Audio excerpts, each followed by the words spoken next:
संत संसद का आज मंच सजा है। इतने सारे संत एक साथ एक ही मंच पर है। सनातन संस्कृति की एक अलग ही झलक देखने को मिल रही है। ऐसे में क्या कुछ आपको अनुभूति हो रही है, क्या कुछ महसूस आप कर रहे हैं? साथ ही अपने परिचय भी दर्शकों को दीजिए। मैं कल्पतरु पीठाधीश्वर धर्मरत्न स्वामी बलरामाचार्य जी महाराज श्रीधाम वृंदावन से आया हूँ। मैं नोएडा में भी जब धर्म संसद संत संसद का बड़ा सुंदर आयोजन हुआ और उस समय पर अनेक संत देश विदेश से पहुँचे हैं और आज मुंबई की पावन धरा पर मुंबा देवी जहाँ पर लक्ष्मी जी प्रकट हुई हैं और समुद्र मंथन से विष भी निकला है, समुद्र मंथन से लक्ष्मी भी निकली हैं और समुद्र मंथन से अमृत निकला है। तो यहाँ चिंतन, मनन और मंथन, गंगा जमुना सरस्वती का महासंगम जो मैं मुंबई में देख रहा हूँ।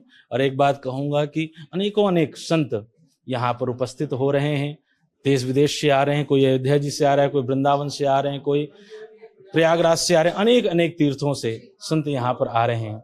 और मुझे बड़ी प्रसन्नता है नेटवर्क 10 के माध्यम से हमारे श्रीमान संजय गिरी जी गोस्वामी जी के द्वारा इतना सुंदर कार्य हो रहा है। एक मंच पर संतों को जोड़ा जा रहा है।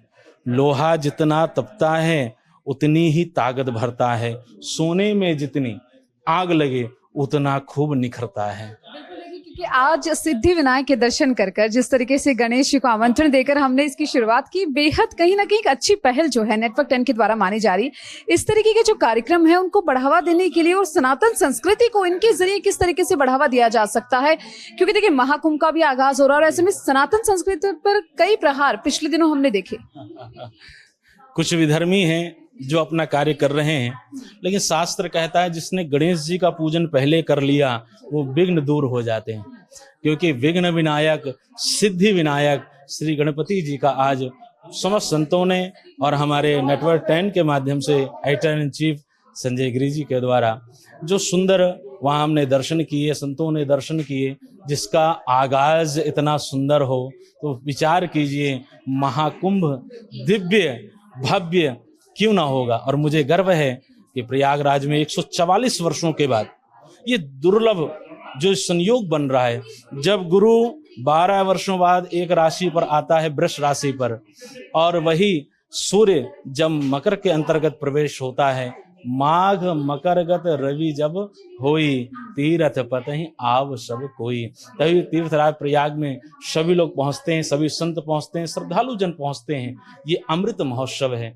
और हमें बड़ी प्रसन्नता है कि 2025 में मकर संक्रांति से लेकर के शिवरात्रि तक यह शुभ 6 स्नान होंगे, जिसमें मौनी अमावस्या का, बसंत पंचमी का, पूर्णिमा का स्नान रहेगा। आपके नेटवर्क 10 के माध्यम से मैं सभी श्रद्धालुओं को, भक्तजनों को कहूंगा, आकर देखिए प्रयागराज में कितना सुंदर वहां मनोरम दृश्य है। देवता भी वहां उतर करके उस दृश्य को देख रहे हैं, संतों के दर्शन कर रहे हैं। और मुझे बड़ी प्रसन्नता है कि जो पहल नेटवर्क 10 ने की है, आज तक किसी और चैनल ने ऐसी पहल नहीं की और इसकी गूंज केवल देश में ही नहीं विदेशों तक में।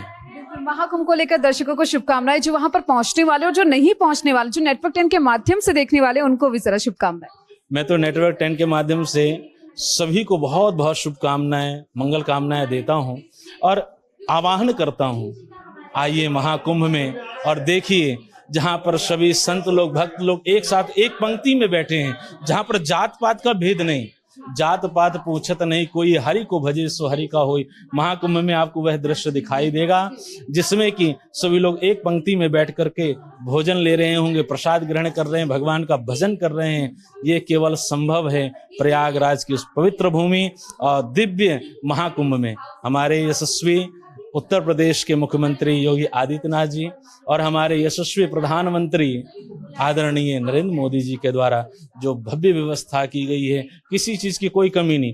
कैमरा के माध्यम से हो, 11 एकड़ जगह में 14 ज्योतिर्लिंग का 12 ज्योतिर्लिंग का निर्माण किया गया है। 14 करोड़ की लागत में वह बना है। तो मुझे तो बहुत प्रसन्नता हो रही है और आप नेटवर्क 10 के माध्यम से आपकी पूरी टीम को मैं पहले बार बधाई देता हूं, जो भी इतना सुंदर कार्य कर रहे हैं। संतों को एक मंच पर लाने का काम हुआ है, क्योंकि जब तक चिंतन नहीं होगा, मनन नहीं होगा, मंथन नहीं, होगा तब तक अमृत निकलेगा नहीं। बिल्कुल, बहुत सही बात आपने कही।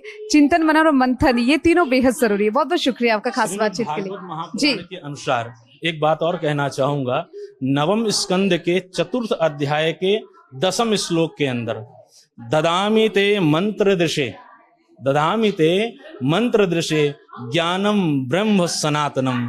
ज्ञानम का अर्थ है संत, ब्रह्म का अर्थ है संसद और सनातन का अर्थ है ये दिव्य एवं भव्य महाकुंभ। बहुत बहुत शुक्रिया आपका।